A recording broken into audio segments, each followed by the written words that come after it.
Hey, what up, guys? It's Nick the Quant. Today we got another video for our highest mathematical edge pick.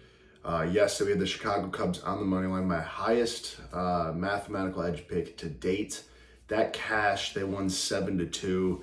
It aligned perfectly with what the goal was. The Pirates found themselves in a lot of strongly contrarian positions. You can see this breakdown in my previous post where I go over what the interior models had, then the calibration, which further kind of propped up the Cubs as a big underdog. I got them at plus 144. They initially came out as around like a 51% probability, so already good edge there. But the calibration yanked them up even higher. The market region for the Pirates kind of brought the Cubs back down a little bit, but it was still disadvantageous for the Pirates. So really everything across the interior models and then the two the second and third layer calibration were really just majority contrarian negative signals against the Pirates. And aligned perfectly. The Cubs won 7-2. When Skeens was in, Skeens still kind of struggling. He's, Skeens this year has fallen, at least from like a modeling and, like predictive mathematics sense. Skeens has consistently been falling in these contrarian setups in these games, which is really hard to explain because numbers tell a story based on the empirical data and the empirical results of games and all these metrics and how the metrics actually perform.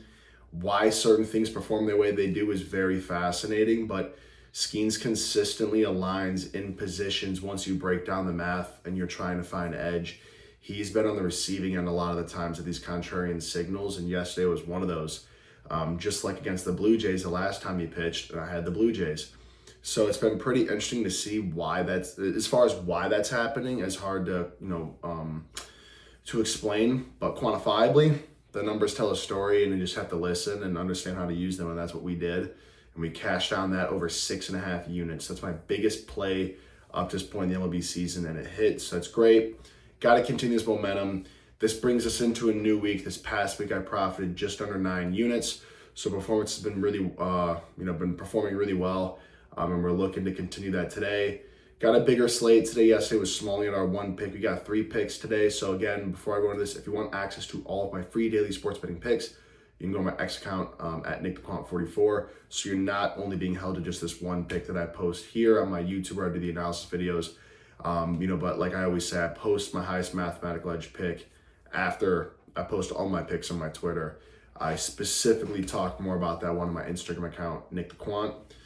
So I really do, though, recommend looking at my X account so you can bet on everything that I'm posting. You can, follow the amount I'm risking based on the expected value and things like that. My Kelly criterion based on the performance justifying, we're bringing it down from a 1/6 of a Kelly to a 5.5 of a Kelly.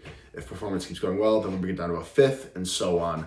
So what we're looking for is to kind of this concurrent relationship where as data continues to be accumulated and variance starts to smoothen, our risk also increases with that. So we're essentially trying to maximize our profit based on the fact that our probabilities are now becoming more reliable so we can take advantage of the edge. But you have to do it in a sense that's justifiable so that we're still prioritizing risk mitigation. So saying that, we can get into today's pick. Today's highest mathematical edge pick is the Miami Marlins on the money line. They're playing against the Mets today. I got the Marlins at minus 101. My model had them at a final probability of a 55.49%, denoting a positive expected value of 10.53%. We'll be risking 1.91% on the Marlins, or for me, 1.91 units, as 1% of my bankroll represents 1 unit. So we can jump into the math on this now. And I say this every video, if you want to have a better understanding of how my model works, I try to do a good job kind of explaining it while I talk about the pick, but I also want to be cognizant of timing. I'm already almost at 5 minutes right now. So if you want more insight on my model, you can go back to my first 5 to 7 posts here on YouTube. I really break it down.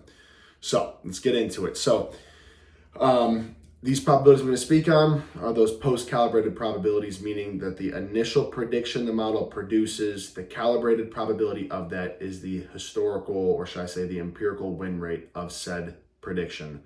So I'm going to say this once, then we're going to get through it. Here's an example. Model 1 had the Marlins initially at a 51%. That's been hitting at a 53.68%. So Model 1's probability for the Marlins is a 53.68%. How much these interior models contribute to that initial ensemble model probability output is based on how reliable these probabilities are based on the amount of sample size they have. The more sample size, the more reliable, the more they'll contribute. Less sample size, less reliable, less they'll contribute. So, Model 1, Marlins 53.68%. Model 2, Marlins 58.33%. Model 3, Marlins 62.2%. Model 4, Mets 61.82%. Model 5, Mets 45.45%. Model 6, back on the Marlins, but at a 47.83%. Model 7, Marlins 52.38%. Model 8, Marlins 50%. And Model 9, Marlins 58.16%.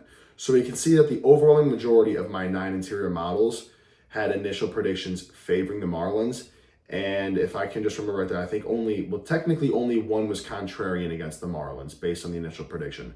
So when going through those 9 interior models, we can see the majority of the support is on the Marlins. And what's good is the majority of those initial predictions that were in support of the Marlins have been performing well as far as their empirical win rates go, which is a strength for the Marlins, especially since they have lower odds today and they are technically the underdog, even though DraftKings had some pretty crappy odds today. Mets being -120 and the Marlins -101. Marlins should at least be +100, but whatever. So what this does is the Marlins initially get outputted as a 53.99% probability. So them being an underdog at 53.99%, especially if you can get them at better underdog odds, we already have some strong mathematical edge and some strong pricing edge, which is what you love to see. So second layer calibration comes in, which is based off of how now my actual ensemble model outputs have been performing. When my ensemble model produces 53% probabilities, they've been hitting so far up to this point in the season at a 50% clip.